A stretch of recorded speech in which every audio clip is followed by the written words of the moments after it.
Mon mari a dit que sa maîtresse était plus importante que nos enfants. Je l'ai mis au défi de le prouver. Si quelqu'un m'avait dit, il y a encore un an, que mon mariage finirait par une phrase aussi cruelle, je lui aurais ri au nez. J'étais persuadée que ce qui nous unissait était plus fort que les erreurs, plus fort que la fatigue, plus fort que le temps. Je m'appelle Claire. J'ai 36 ans.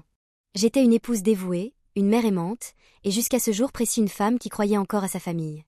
Marc et moi étions ensemble depuis presque 12 ans. 12 années construites lentement, patiemment. 2 enfants. Une maison. Des routines. Des sacrifices. Des rêves mis de côté pour le bien commun. Comme tant d'autres couples, nous avions traversé des tempêtes, mais jamais je n'aurais imaginé que la plus violente viendrait de l'intérieur. Ce matin-là semblait pourtant banal. Les enfants prenaient leur petit déjeuner en se disputant pour une tranche de pain grillé. Léa riait trop fort. Lucas faisait tomber son jus d'orange. J'ai soupiré, puis souri. C'était le chaos habituel, notre chaos. Marc était silencieux. Trop silencieux. Je l'ai observé du coin de l'île. Il ne regardait ni les enfants, ni moi. Son regard était fixé sur son téléphone, comme si le monde autour de lui n'existait plus. J'ai ressenti cette petite boule familière dans mon ventre, celle que je ressentais depuis des mois sans jamais vouloir lui donner un nom.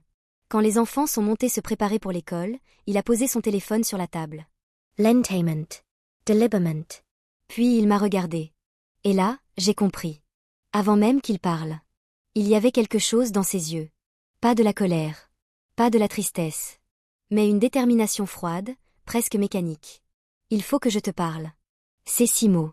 Toujours ces 6 mots. Je me suis assise en face de lui. Mon cœur battait trop vite. Une part de moi savait déjà que ce moment allait me marquer à vie. Il a pris une grande inspiration. Je ne peux plus continuer comme ça. J'ai hoché la tête, essayant de rester calme. Comme quoi? Il a hésité. Une fraction de seconde seulement. Puis il a lâché la bombe. Elle est plus importante pour moi. Je n'ai pas compris tout de suite. Qui elle? Il n'a même pas eu le courage de prononcer son nom. Tu sais très bien. Tu parles de ta maîtresse? Il a acquiescé. Le silence qui a suivi était assourdissant. Je pouvais entendre l'horloge du salon. Chaque tic-tac résonnait comme un coup de marteau. Puis il a continué. Et c'est là que ma vie s'est véritablement brisée. Elle est plus importante que tout. Même que les enfants. Je me souviens très précisément de ce moment. La façon dont mes mains sont devenues froides. La façon dont mon estomac s'est retourné. La façon dont l'air a semblé disparaître de la pièce. Répète ce que tu viens de dire, ai-je murmuré. Il a soupiré, visiblement agacé. Ne me fais pas dire ce que j'ai déjà dit. Plus importante que nos enfants. Pas seulement que moi. Pas seulement que notre mariage. Mais que Léa et Lucas. Ces petits êtres qu'il avait portés, bercés, protégés. J'ai senti quelque chose mourir en moi. Je n'ai pas crié. Je n'ai pas pleuré. Pas encore. Je l'ai simplement regardé, comme si l'homme en face de moi était un parfait inconnu. Tu réalises ce que tu dis? Ai-je demandé. Je suis honnête, pour une fois, a-t-il répondu. Honnête. Ce mot m'a presque fait rire. Il s'est levé, a pris sa veste, et avant de partir, il a ajouté. Je ne peux plus faire semblant. La porte s'est refermée derrière lui. Et moi, je suis restée là. Seule. Dans cette cuisine encore chaude de la présence de mes enfants. Avec une vérité trop lourde à porter. Quand Léa est redescendue en demandant où était son père, je me suis forcée à sourire. Il est parti travailler plus tôt. Mensonge numéro 1. D'une longue série. Ce jour-là, quelque chose a changé en moi. Ce n'était pas seulement de la douleur. C'était autre chose. Une clarté froide. Une décision silencieuse. S'il disait que sa maîtresse était plus importante que ses enfants, alors il allait devoir le prouver. Pas avec des mots. Avec des choix. Après ce jour-là, plus rien n'a jamais été vraiment pareil. La maison était la même. Les murs, les meubles, les jouets éparpillés dans le salon. Mais l'atmosphère avait changé. C'était comme si l'air était devenu plus lourd, plus difficile à respirer. Chaque pas résonnait trop fort. Chaque silence criait. Marc continuait à vivre ici. Il dormait à mes côtés. Il dînait avec les enfants. Il faisait semblant. Et moi, je le regardais jouer ce rôle avec une précision presque effrayante. La nuit, je restais éveillée. Je l'entendais respirer profondément, paisible, pendant que mes pensées tournaient en boucle. Je repassais ces mots encore et encore dans ma tête. Plus importante que les enfants. Cette phrase s'était gravée en moi comme une brûlure. Je me demandais quand tout avait commencé. Quand avais-je cessé d'être suffisante? Quand nos enfants avaient-ils cessé d'être sa priorité? Petit à petit, j'ai commencé à voir ce que je refusais de voir avant. Son téléphone, toujours retourné face contre la table. Les messages qu'il effaçait aussitôt lus.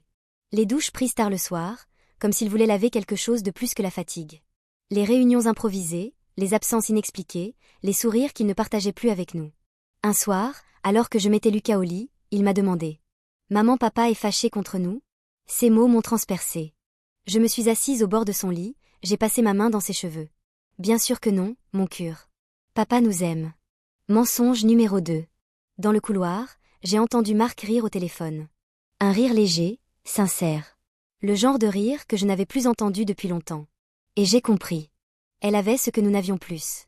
C'est à ce moment-là que j'ai cessé d'attendre. Je n'allais pas supplier un homme de choisir ses propres enfants. Je n'allais pas le menacer. Je n'allais pas mendier un amour qu'il avait déjà donné à quelqu'un d'autre. Je voulais la vérité. Entière. Brutale. Irréfutable. Alors j'ai commencé à construire mon plan. En silence. Je me suis montrée calme. Trop calme. Je lui souriais. Je lui demandais comment s'était passée sa journée. Je faisais semblant de ne rien voir. De ne rien savoir. De ne rien ressentir. Et il est tombé dans le piège. Un vendredi soir, pendant le dîner, j'ai dit d'un ton détaché. Massure m'a proposé de venir passer quelques jours chez elle avec les enfants. J'en ai vraiment besoin. Il a levé les yeux de son assiette, à peine intéressé. Combien de temps? 1 semaine. Il a haussé les épaules. Fais comme tu veux. Aucune inquiétude. Aucune résistance. Aucun ils vont me manquer. À cet instant précis, j'ai su. S'il devait choisir, il choisirait elle. Mais ce que Marc ignorait, c'est que je n'avais aucune intention de partir. Je voulais qu'il se retrouve seul. Face à ses choix. Face à ses priorités. Face à ce qu'il prétendait être prêt à sacrifier. Et surtout je voulais que ses enfants voient la vérité. Pas avec des mots. Mais avec son absence. Le compte à rebours venait de commencer. Le lundi matin est arrivé plus vite que je ne l'aurais voulu. J'ai préparé les sacs des enfants, comme si nous partions réellement. J'ai plié leurs vêtements avec soin, j'ai glissé leurs peluches préférées à l'intérieur, et j'ai même laissé leurs brosses à dents bien en évidence. Chaque geste me donnait l'impression de jouer un rôle dangereux, mais nécessaire. Marc observait la scène sans poser de questions. Pas une seule. Il était déjà ailleurs. On part vers 10 heures, ai-je dit en attachant la veste de Lucas. D'accord, a-t-il répondu, distrait, les yeux rivés sur son téléphone. Il n'a pas embrassé les enfants. Il n'a pas proposé de nous conduire. Il n'a pas demandé quand nous reviendrions exactement. Quand la porte s'est refermée derrière nous, mon cœur battait si fort que j'avais l'impression qu'il allait exploser. Mais nous ne sommes pas allés chez Massure. J'ai conduit jusqu'à l'école. Les enfants sont descendus de la voiture, joyeux, inconscients du test silencieux que leur père était en train d'échouer. Je les ai regardés entrer dans le bâtiment, puis j'ai pleuré. Longtemps. En silence. Ensuite, j'ai attendu. À midi, aucune nouvelle. À 16 heures, toujours rien. À 18 heures, j'ai reçu un message. Tu es bien arrivé? Rien d'autre. Pas les enfants vont bien. Pas il me manque. Juste une formalité. Je n'ai pas répondu. À 20 heures, une autre notification est apparue sur mon téléphone. Cette fois, ce n'était pas lui. C'était une photo. Une photo qu'il n'aurait jamais dû m'envoyer. Marc, assis dans un restaurant chic, une femme à ses côtés. Sa main sur la sienne. Son sourire. Ce sourire qu'il ne réservait plus à sa famille. La preuve. Je n'ai pas ressenti de colère. Pas tout de suite. Seulement une immense tristesse. Une tristesse lourde, écrasante. Parce que malgré tout, une part de moi espérait encore qu'il échouerait à me prouver ce qu'il avait déjà dit. Mais il ne m'a pas déçu. Il est rentré tard ce soir-là. Très tard. Je l'attendais dans le salon. Les lumières éteintes. Assise dans l'ombre. Quand il m'a vue, il a sursauté. « Tu n'es pas parti ?» Haya allumé la lampe. Non. Il a froncé les sourcils. Où sont les enfants? Cette question, si tardive, m'a presque fait rire. À l'école.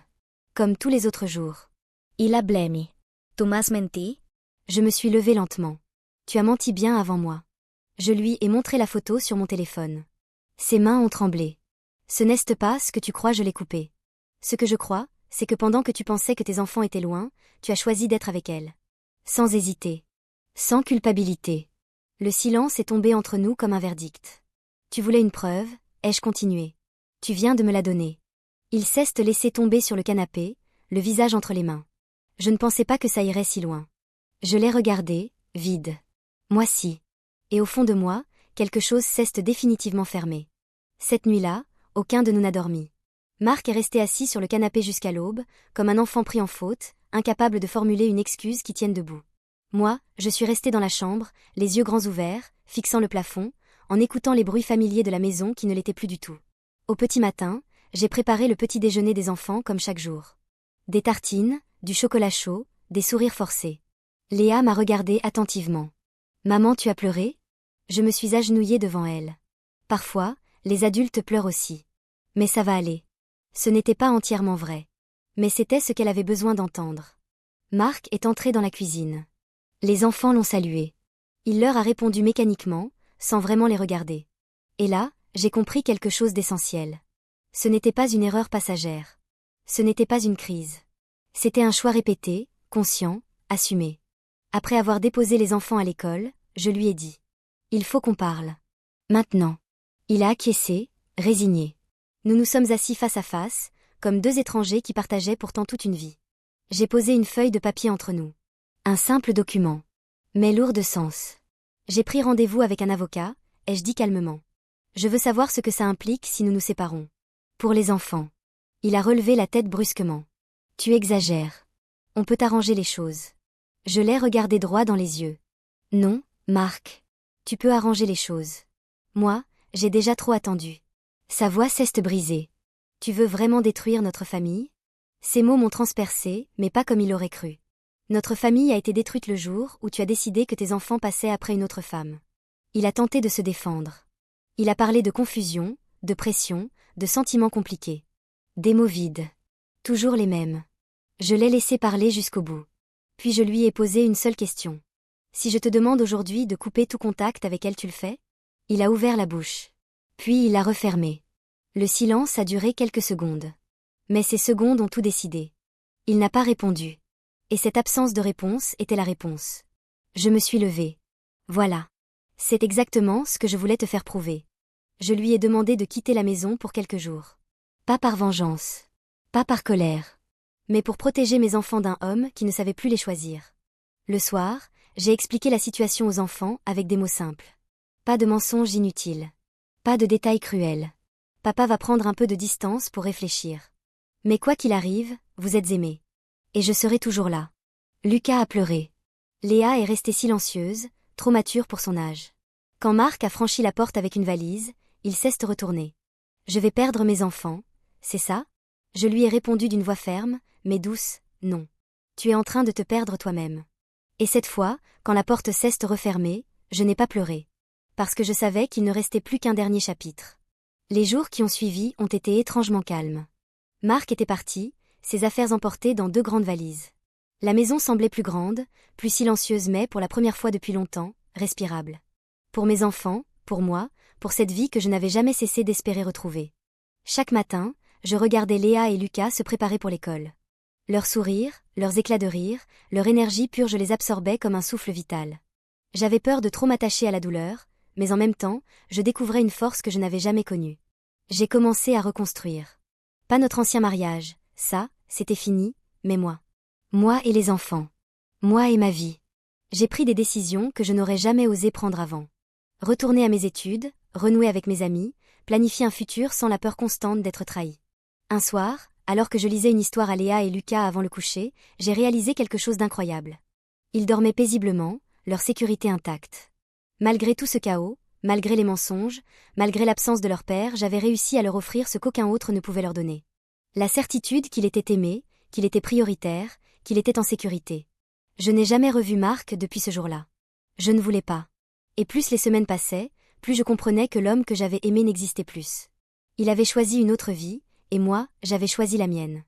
Une vie où mes enfants sont au centre. Une vie où je n'ai plus peur. Une vie où je peux respirer. Et parfois, quand je suis seule dans le silence de la nuit, je repense à ce moment où il a dit que sa maîtresse était plus importante que nos enfants. Ce jour qui aurait pu tout détruire, c'est en réalité le jour où j'ai trouvé ma force. Ma vérité. Ma liberté. Je ne regrette rien. Ni mes larmes, ni ma colère, ni mes plans pour le confronter. Tout cela m'a mené ici. À ce moment précis où je peux enfin dire, avec certitude. Rien ni personne ne sera jamais plus important que mes enfants.